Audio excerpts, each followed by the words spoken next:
하나님이 주신 복이 무엇인가 이렇게 살펴보면 들을 수 있는 복을 주셨다는 것입니다. 들을 수 있는 복. 우리가 봄이 오는 소리를 들을 수 있고, 그 다음 노래 소리를 들을 수 있고, 아기 우는 소리, 바람 소리, 새 소리, 사람들이 이야기하는 소리, 자동차 경적 소리, 그리고 배에서 꼬르륵 하고 나는 소리, 이런 소리를 다 들을 수 있다라고 하는 것은 하나님이 주신 참 큰 은혜이고 축복입니다. 그 중에서도 더 큰 축복은, 들을 수 있는 것 중에 가장 큰 축복은 하나님의 말씀을 들을 수 있다는 것입니다. 하나님의 말씀을 들을 수 있는 축복. 그래서 하나님은 오늘도 우리에게 들으라 이렇게 말씀하십니다. 12절에 보시면 내가 부른 이스라엘아 내게 들으라. 14절에 너희는 다 모여 들으라. 16절 너희는 내게 가까이 나와 이것을 들으라. 들으라는 것이죠. 듣는 것이 참 중요하고 복이라는 거죠. 도대체 우리 하나님은 무슨 이야기를 하시려고 다 모여와라, 가까이 내게 와라, 그리고 들으라는 것일까요? 무엇을 들어야 되는지 우리가 주님께 가까이 나와서 주님 앞에서 뭘 들어야 되는지 오늘 세 가지를 찾아보고 함께 은혜를 나누고자 합니다. 첫째, 하나님이 누구신지를 들으라는 거예요. 하나님이 누구시냐? 12절에 보시면 나는 그니 나는 처음이요 또 나는 마지막이라 그랬습니다. 나는 처음이요 나는 마지막이라. 알파와 오메가, 처음과 나중이신 우리 하나님이시라는 거죠. 이 세상의 시작도 하나님이 하셨고 이 세상의 마지막도 누가 하셔요? 하나님이 하시는 거예요. 그러니까 처음과 끝이 하나님의 손안에 있는 것이죠. 하나님이 하시는 일이십니다. 13절 보시면 땅의 기초를 정하신 것도 하늘을 펴신 것도 하나님의 손으로 하셨다고 말씀합니다. 땅의 기초 놓으신 것, 하늘을 펴신 것, 다 하나님 손으로 하신 일이라는 거예요. 근데 이사야 선지자만 이 이야기를 하는 것이 아니라 시편 기자도 이야기를 합니다. 시편 102편 25절에 보니까 이사야가 한 말과 너무 똑같은 말을 시편 기자가 하고 있습니다. 102편 25절 같이 읽겠습니다. 주께서 옛적에 땅의 기초를 놓으셨사오며 하늘도 주의 손으로 지으신 아니이다. 아멘. 너무 똑같죠? 똑같은 사람이 쓴 게 아니거든요. 이사야 선지자가 썼고 시대도 되게 멀리 떨어져 있는 시대인데 그런데 시편 기자하고 이사야 선지자가 너무 똑같은 말을 하는 거예요. 땅의 기초를 하나님이 놓으셨고 하늘도 하나님의 손으로 지으셨고. 근데 참 놀라운 것은 히브리서에 이 말씀이 또 나와요. 히브리서 1장 10절 우리 같이 읽겠습니다. 또 주여 태초에 주께서 땅의 기초를 두셨으며 하늘도 주의 손으로 지으신 바라. 아멘. 와, 놀랍지 않습니까? 시편, 그 다음에 이사야, 히브리서에서 이 말씀을 쓴 모든 사람들이 동일하게 이 땅의 기초를 하나님이 놓으셨고 하늘을 하나님의 손으로 지으셨다. 이렇게 이제 이야기를 하는 것입니다. 그리고 하나님께서 일제히 그들을 부르면 그들이 하나님 앞에 딱 선다는 거예요. 모든 만물들이. 그러니까 우리 하나님은 누구세요? 천지를 창조하시고 이 천지 만물을 주관하시고 이끌어 가시는 처음과 시작과 끝이 되시는 알파와 오메가가 되시는 전능하신 하나님이시라는 것입니다. 이거를 들으라는 거예요. 하나님 누구신지 들으라는 거예요. 출애굽기 19장 5절에 보면 세계가 다 내게 속하였나니 그랬습니다. 이 세계가 다 하나님께 속했다. 우리는 항상 우리 아버지 하나님이 이런 분이시라는 거, 이런 엄청난 우리 아버지시라는 거. 여러분 이거를 우리가 기억하고 인식하고 있어야 합니다. 나의 아버지이신 하나님은 천지의 창조주시고 만왕의 왕이시고 이 세상을 통치하시고 다스리시고 운행하시는 그런 전능하신 하나님이시라는 것. 우리의 하나님 아버지가 어떤 분이라는 것을 분명히 알면 여러분, 저와 여러분이 어떻겠어요? 우리에게 큰 힘이 됩니다. 저와 여러분에게 우리 아버지, 우리 하나님이 이렇게 어마어마한 분이시고 이렇게 엄청난 하나님이시라는 것이 여러분에게, 저에게는 큰 힘이 되고 또 능력이 될 줄 믿습니다. 그래서 항상 그거를 생각하고 사셔야 돼요. 우리는 하나님은 이렇게 크신 분이구나. 여러분, 우리 아버지가 대통령이다. 그러면 얼마나 힘이 되겠어요? 자식이. 아버지가 어떤 회사의, 큰 회사의 사장님이다. 그러면 얼마나 그 아들이 힘이 되겠습니까? 대단한 것이죠.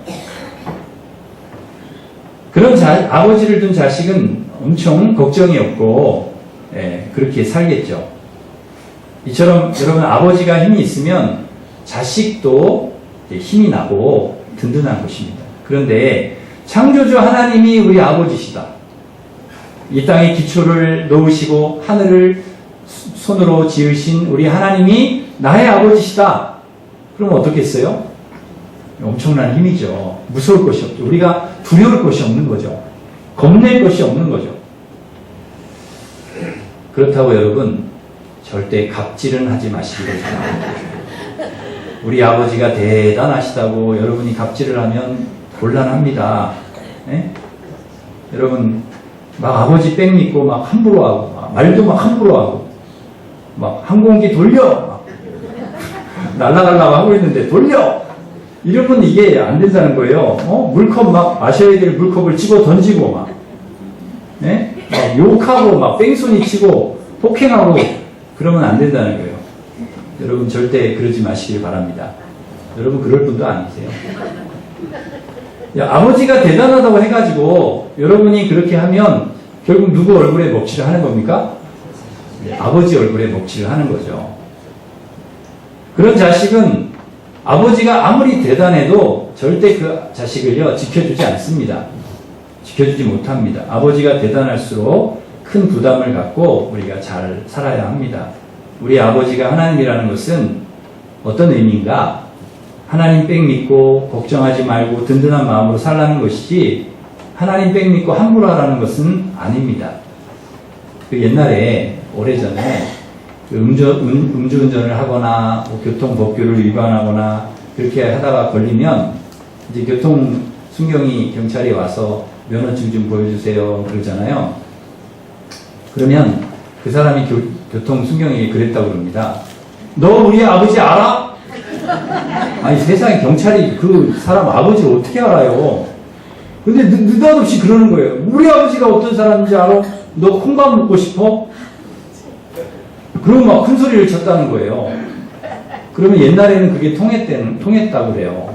이 아버지 대단하구나. 잘못하면 큰일 나겠구나. 그래가지고 그냥 가십시오. 이게 통했다라는 거예요. 근데 지금 그러면 그게 안 통한다는 거예요.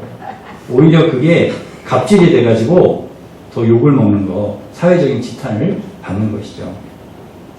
하나님께서 우리 아버지라는 것은, 이 아버지라는 것이 우리의 불의한 일을 덮어주시거나 잘못을 정당화해 주신다거나 그렇지는 않습니다. 우리의 죄를 은근슬쩍 눈 감아주시고 그러진 않는다는 거예요.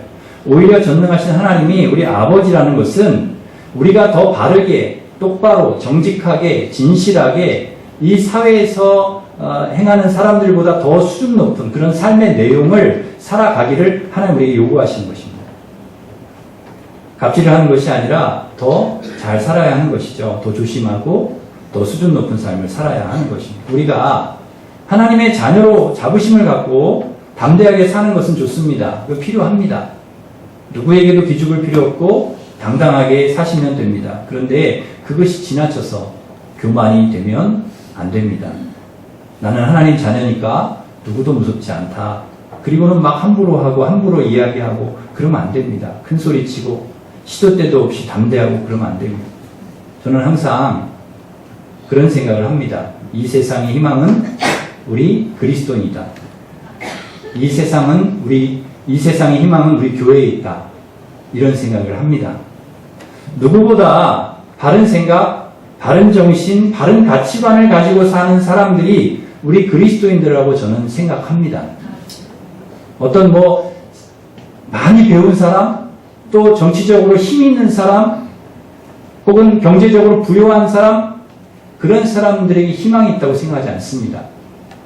그럴 것 같으면 벌써 세상이 바뀌었겠죠. 정말 이 세상에 희망은 어디 있느냐? 하나님의 자녀들, 좀 더 정직하게, 좀 더 바르게, 좀 더 진실하게, 좀 더 거룩하게 살려고 하는 그리스도인들에게 있다는 것이죠.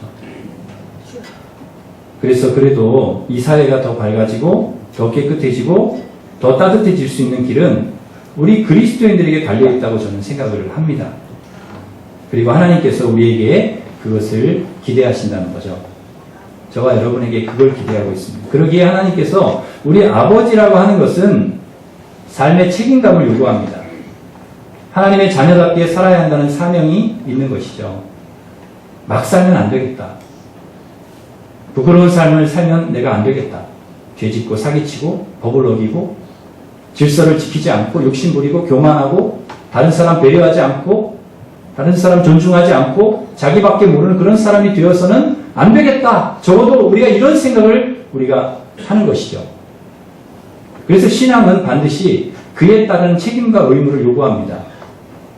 우리가 그렇게 살아야 한다는 것이죠. 삶의 내용이 우리에게 따라와야 합니다. 우리가 선을 행하고 착하게 살려고 하는 이유, 여기 있습니다. 그리스도인이기 때문에, 하나님의 자녀이기 때문에.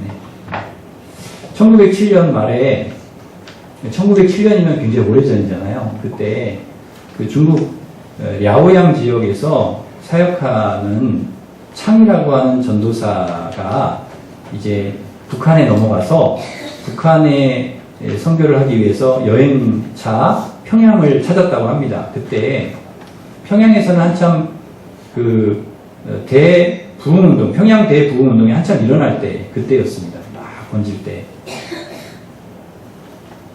그들이 이제 거기 가서 평양 상인들을 만나서 물었다고 합니다. 우리는 지금 예수 교인을 찾고 있습니다. 예수 교인을 찾고 있습니다. 그러자 그 상인들이 당신도 예수 교인이요? 이렇게 묻더랍니다. 그렇다고 대답하니까 그러면 당신도 착한 사람이요? 이렇게 대답을 하더랍니다. 그러니까 이미 그 평양 지역에서, 그 지역에서는 예수 믿는 사람은 착한 사람이라는 것이 인식이 되어진 거예요. 예수 믿는 사람들은 착한 사람이다, 좋은 사람이다. 우리가 살고 있는 지금 이 땅에서도 사람들이 우리에게 그렇게 물을 수 있잖아요. 당신 예수 믿는 사람입니까? 예, 나 예수 믿는 사람입니다. 기독교인인데요. 크리스찬인데요. 그럼 당신 착한 분이겠네요? 당신 선한 분이겠네요? 이렇게 얘기할 수 있어야 된다는 거죠. 우리가 작은 것 하나, 별거 아닌 것 하나, 그것을 별거 아닌 걸로 생각하고 신중하게, 조심하게 우리가 행동해야 되는, 말해야 되는 이유가 여기에 있는 것이죠. 우리가 교통질서를 잘 지키는 이유가 바로 여기에 있습니다. 우리나라의 법이니까 잘 지켜야 돼 라는 수준을 넘어서 하나님의 자녀이기 때문에 누가 보든 안 보든 나는 더 잘 지켜야 돼 라는 생각을 우리가 해야 한다는 것이죠. 여러분, 자동차에 십자가를 달았다면 이것은 두말할 필요가 없습니다. 지킬 것 다 지키고 양보할 것 다 양보하고 무조건 점잖게 운전하셔야 합니다. 누가 끼어들면 먼저 가십시오. 그렇게 해주셔야 돼요. 십자가 달았다면 먼저 가십시오. 앞차가 안 가고 막 버티고 있어도 빵! 크락스 울지 말고 한동안 기다려주시고 참고 인내면서 이렇게 운전을 하시라는 거예요. 한 번은 제가 운전을 하고 가는데 앞에 있는 차가 하도 1차선인데 하도 안 가요. 좀 가다가 또 막 쓰고 아주 이제 민기적거리고 나는 급해 죽겠는데 그래가지고 좀 이제 난폭하게 제가 확 추월해가지고 이렇게 갔어요. 제 뒤에 아들이 타고 있었거든요. 그랬더니 아들이 뒤에서 뭐라 그러냐면 아빠 차 뒤에다가 이런 걸 써야 된대요. 이 차는 목사님이 운전하고 있습니다. 이런 거를 딱 붙여놔야 된다는 뒤에 글씨 써가지고. 그래서 제가 참 갑자기 참 뜨끔하더라고요. 아, 내가 운전하는 걸 아들이 다 보고 있구나. 좀 조심하면서 해야 되겠다 이런 생각을 제가 했습니다. 초보 운전, 뭐 왕초보, 뭐 아이가 타고 있어요. 뭐 이런 거는 붙어 있는 걸 제가 봤지만 이 차는 목사님이 운전하고 있어요. 이거 본 적이 없거든요, 제가. 한 번도. 그래, 내가 운전할 때도 목사지. 내가 강단에서 설교할 때만 목사가 아니지. 내가 강단에 내려가서 운전할 때, 내가 생활할 때도 목사지. 아들이 그것을 깨닫게 주었습니다. 뭐 운전만 우리가 그렇게 했습니까? 모든 삶이 다 마찬가지죠. 목사로 사는 것입니다. 그리스도인으로 사는 것입니다. 그래서 우리는 잘 살아야 되겠다 이런 생각을 해야 합니다. 나의 신분을 잊지 말고 살아야 되겠다. 우리가 그리스도인이라고 하는 신분을 잊어버리고 살 때가 많습니다. 우리 윤석자 권사님이 전에 그런 얘기 저한테 하시더라고요. 권사님 운전하실 때 간혹 우리 지배경 집사님 옆에서 그러신다는 거예요. 그렇게 운전하려면 십자가 떼고 다니라고. 십자가 떼고 다니라고. 그래서 운전을 조심하신다는 거예요. 우리 집하고는 반대입니다. 저는 제가 운전할 때 제 아내가 그러거든요. 사모가. 그렇게 운전을 십자가 떼고 다니라고. 사랑하는 성도 여러분, 하나님 자녀라고 하는 신분. 우리가 교회에 와서만 그리스도인이 아니잖아요. 우리가 여기서 예배 드릴 때만 그리스도인이 아니지 않습니까? 제가 설교할 때만 목사가 아니잖아요. 제가 삶의 현장에 가서도 여전히 별거 아닌 일, 사소한 일이라 할지라도 우리가 지킬 거는 지키면서 하나님의 자녀라는 신분을 잊지 말고 여러분 정직하고 바르게 살아가시기를 간절히 바랍니다.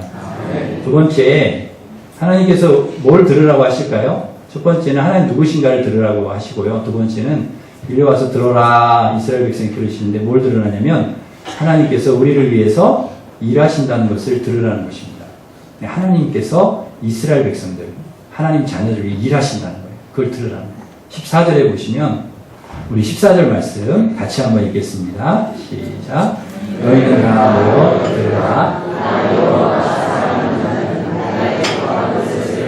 여러분의 하나님이 그의 발견에 임한 것이다.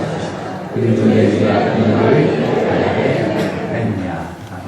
여기서 사랑하는 자가 나오죠.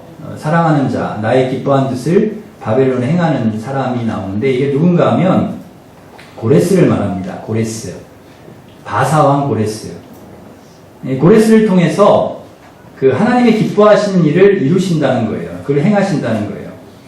그러니까 뭐가 하나님이 기뻐하시는 뜻이니? 뜻이 뭐냐?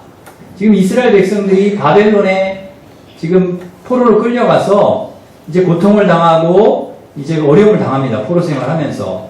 그렇게 고통당한 이스라엘 백성들을 하나님께서 고레스라고 하는 사람을 통해서 구원해 주시겠다는 거예요. 건져 주시겠다는 거예요. 그러니까 다시 말하면 하나님께서 누구를 위해서 일하시는 거예요? 이스라엘을 구원하시기 위해서 너희들을 위해서 전혀 예상하지 못했던 고레스라고 하는 엉뚱한 이방나라 왕을 통해서 너희들을 구원해내겠다. 너희들을 위해 내가 일을 하겠다. 그 얘기를 지금 하나님께서 하시는 거예요. 와서 들어봐라. 그러면서 하시는 거예요. 그리고 실제로 하나님께서 그렇게 하시겠다라고 하는 것을 150년, 200년 후에 그걸 이루십니다. 이사야에게 해주셨던 예언을 그대로 이루어주세요. 하나님께서 이스라엘의 힘으로는 그렇게 할 수가 없어요. 이스라엘이 그만한 능력이 안 돼요. 바벨론을 정복시켜서 자기들이 스스로를 구원해낼 능력이 없어요. 그런데 그 일을 누가 하시느냐? 하나님이 하신다는 거예요. 하나님이. 왜? 하나님의 자녀이기 때문에. 하나님이 선택하신 하나님의 백성이기 때문에. 하나님께서 너희들을 위해서 일하겠다. 그렇게 말씀하십니다. 이거는 이스라엘에게만 해당되는 말씀이 아니고요. 우리에게도 해당되는 말씀. 하나님께서 우리에게 너 들으라. 무슨 얘기를 들으라는 거예요? 하나님께서 나를 위해서 하나님이 일하고 계시다. 이걸 여러분 들으실 수 있기를 바랍니다. 하나님이 나를 위해서 일하고 계시다. 하나님이 우리를 위해서 하신 일 중에 놀라운 일이 무엇입니까? 하나님이 기뻐하시는 자를 통해서 우리를 구원하신 일이죠. 하나님이 기뻐하신 자는 누구입니까? 바로 예수 그리스도를 통해서 저와 여러분을 죄에 얽매여 있던 바벨론에 이렇게 막 얽매여 있던 포로가 되어 있던 이스라엘 백성들을 구원해내는 것처럼 하나님께서 그런 일을 하시는 것처럼 저와 여러분이 죄의 사슬에 딱 매여 있고 거기에 그냥 매여서 헤어나올 수 없는 그런 상황이 있지만 하나님이 기뻐하시는 자 예수 그리스도를 통해서 우리를 구원해내셨다는 거예요. 이게 하나님이 우리에게 행해주신 가장 놀라운 일이고 귀한 일이라는 것입니다. 이걸 들으라는 거예요. 내가 그 일을 했다. 하나님이 그 일을 하셨다. 그래서 우리는 더 이상 죄에 이렇게 매여 있는 사람들이 아니에요. 죄에 매여서 끌려다니는 사람이 아니에요. 이제는 해방되고 자유함을 얻은 하나님의 자녀들인 줄 믿습니다. 그 일을 하나님이 하셨다는 거죠. 그 일을 했을 뿐만 아니라 우리 21절 말씀 한번 보겠습니다. 21절 같이 읽겠습니다. 시작. 여호와께서 그들을 사막으로 통과하게 하시던 때에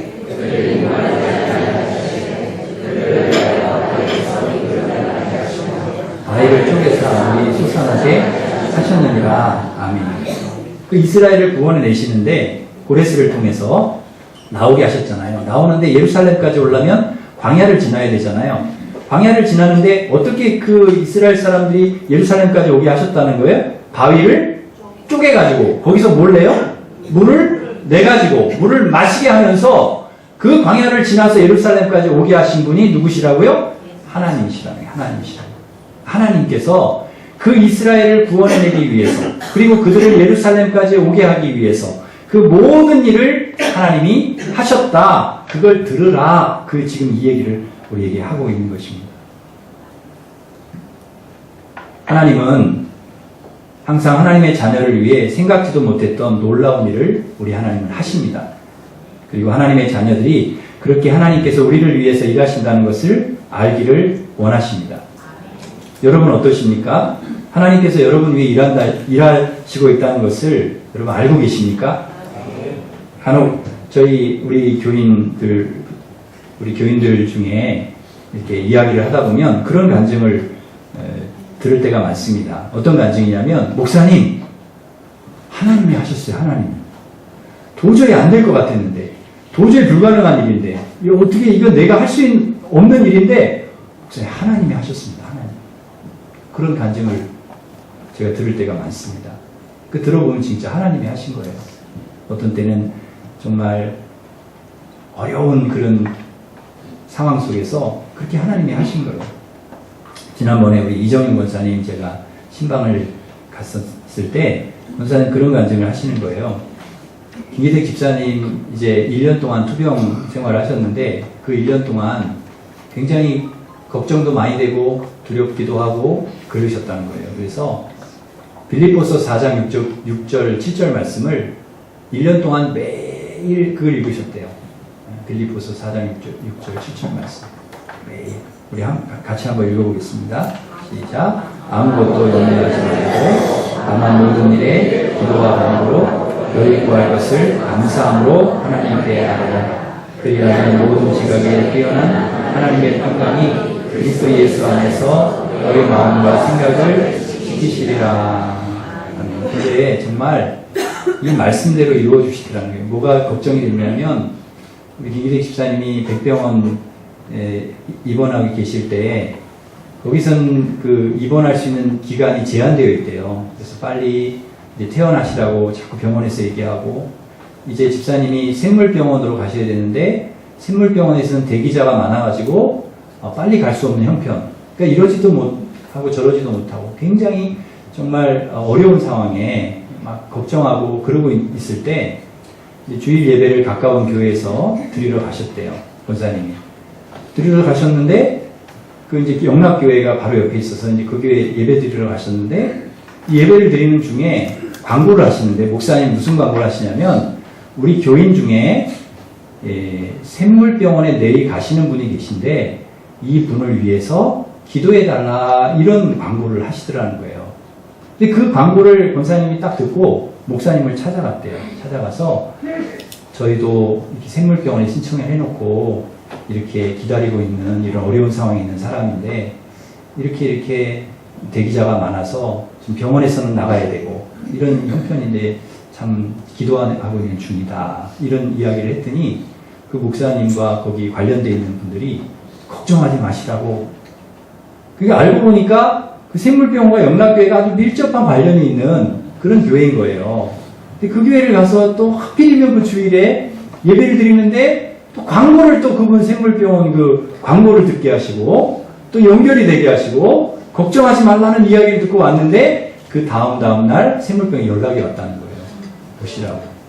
그래서 언제가 될지 모를 기약 없는 기다림에 있어야 될 그런 걱정스러운 마음으로 있어야 될 권사님이 가신 거예요.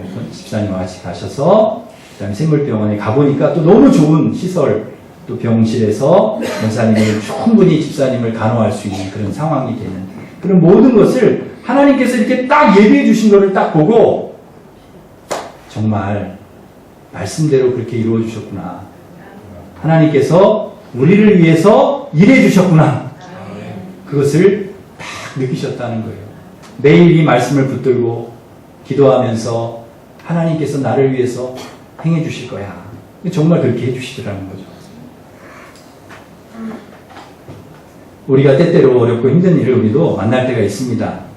이스라엘 백성들처럼 바벨론 포로로 끌려가 종살이해야 되는 어려운 상황을 만날 수가 있습니다. 그러나 분명한 것은 하나님께서 그런 상황에서도 이스라엘을 위해서, 하나님의 자녀들을 위해서 일하신다는 것입니다. 하나님이 일하고 계신다. 저와 여러분을 위해서 하나님께서 일하고 계신다. 여러분 그것을 잊지 마시기를 바랍니다.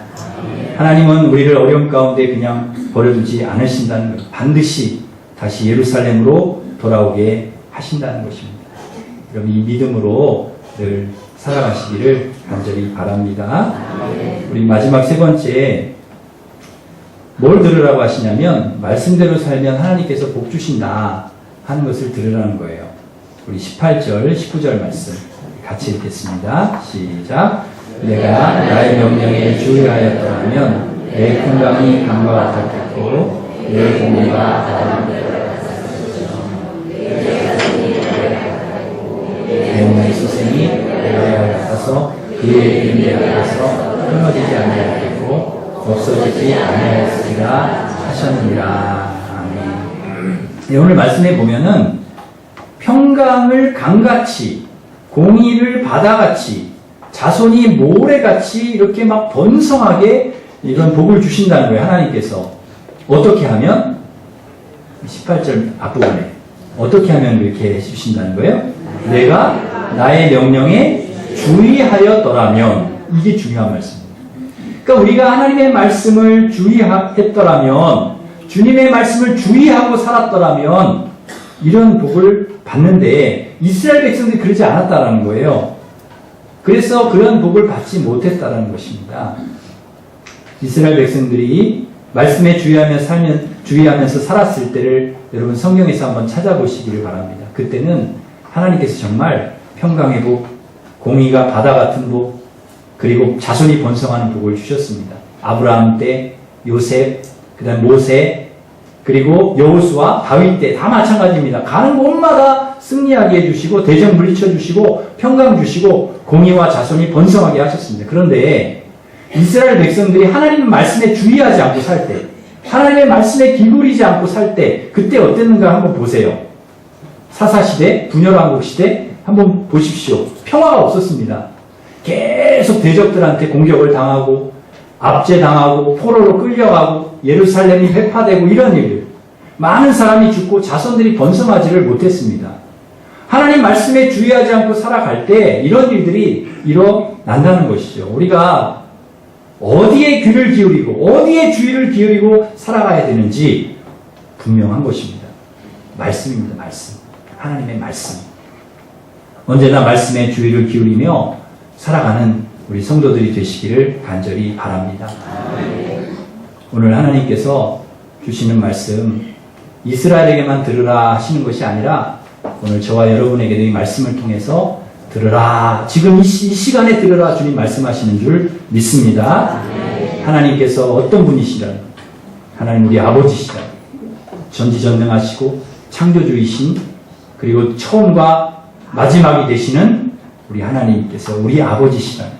그리고 우리를 위해서 하나님이 지금도 일하고 있다는 것, 우리를 구원하시는 귀한 역사를 이루신다는 것, 그리고 말씀에 주의하여 살 때에 복을 주신다는 것 기억하고 어떤 상황에서도 여러분 염려, 걱정, 불안, 좌절하지 말고 하나님을 의지하고 참고 인내하면서 믿음으로 승리하는 삶을 살아가시기를 주님의 이름으로 축원합니다.